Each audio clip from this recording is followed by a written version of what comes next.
Buona musica mi sa dice.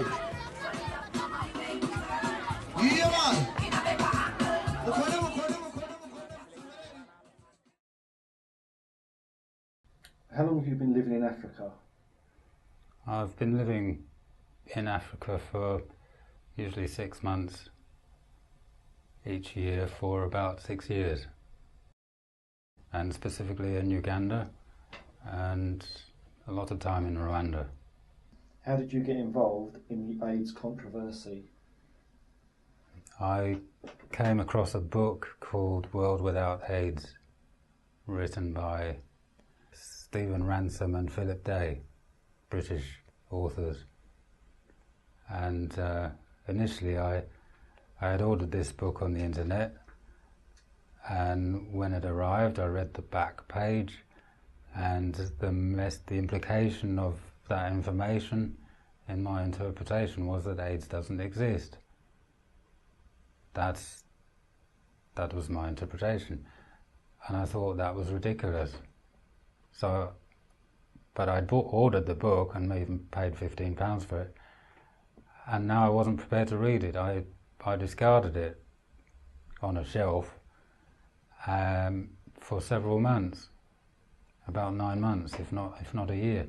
And then I had 2 visitors, separate, one from Holland and one from Australia, who wanted a book to read. And I lent each of them this book, one after the other, and after they brought it back, I asked them if it had changed their perspective on what they thought AIDS was, and they both said yes. And I asked certain questions to test their new perspective, and I was impressed and realised that I should, after all, read the book, since it was now in my hands again. And I began reading it on the plane on my first trip to Uganda in December 2003. And upon arriving in Uganda, settling into a relative of a friend's house, I couldn't put this book down for 3 days. And what was supposed to be a 3-month holiday became a 6-month research project, approaching medical people and patients to hopefully prove or disprove the information that was contained in the book.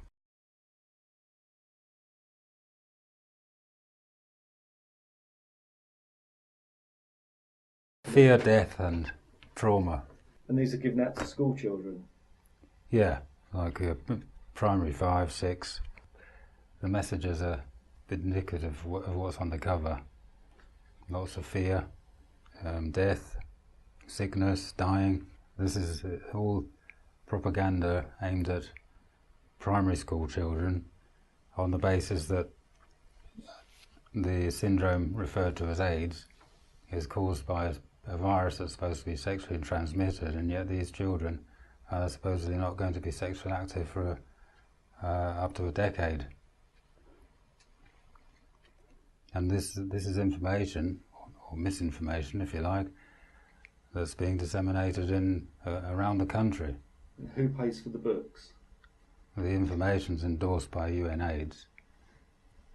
So I suspect that UNAIDS is providing money to the publishers to produce books and give them to schools. So is time dedicated to these books in class, or is it just something these children will take home with them? From what I've been told, that there's a certain amount of time that's allocated for so-called AIDS education in schools on a weekly basis. It seems to be about 2 hours that all children, infants and adolescents are receiving on a weekly basis, all focusing on one specific perceived health problem. All other health problems, like the ones that Africans are dying of in epidemics like malaria, TB and diabetes go completely unaddressed. In fact, when I say they, the institutions, political, educational and medical, really conspire indirectly to exacerbating the epidemics of diabetes, malaria and tuberculosis by not providing drinking water in the classrooms. So children are dehydrated constantly, and they don't bring water to school with them for whatever reason, and they're not taught to rehydrate. And as a consequence, their headaches are endemic among Ugandan people in general, and they don't know that they're getting a headache because they're dehydrated, and they've been taught through peer pressure and misinformation that when you got a headache you take a pill. So they go through life thinking that the solution to headache is to take a pill, when in fact if they drank water they would even reduce the chances of developing TB, malaria and diabetes. What they do drink instead of water when they got the opportunity is to drink sodas, hence the diabetes epidemic, of which Ugandans are aware is critical.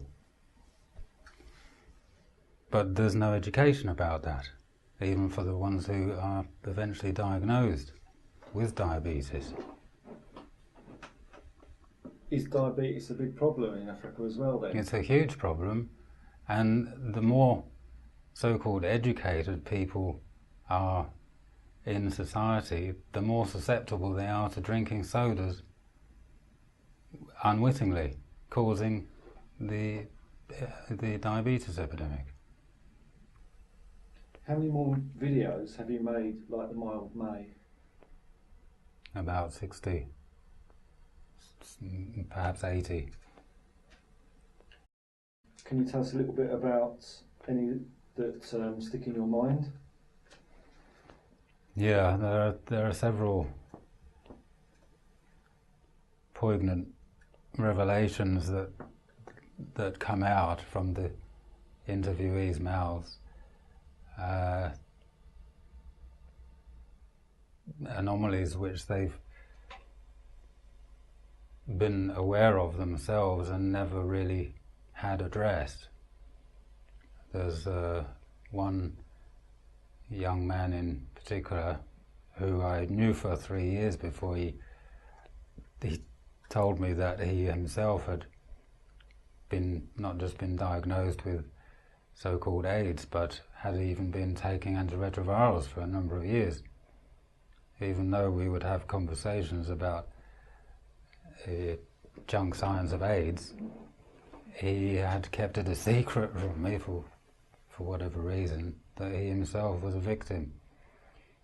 I think I remember him saying that he was worried that neighbours and relatives might stigmatise him if they were to find out that through me that he was a registered patient. So he after revealing this to me, he gave me a full account of what had happened to him over the years prior to his diagnosis, and it's quite bizarre. He was led to believe that he had become so-called infected because he'd had sex once with somebody who had died and was presumed to have been sick with so-called AIDS. That girl in question had never actually been tested, assuming the tests that we call HIV tests are specific and detect the virus or specific constituents of it. She wasn't tested, but she died, and also because she had had several casual relationships, she was considered to be promiscuous, and therefore when she got sick it was presumed that she was sick because of her sexual behaviour.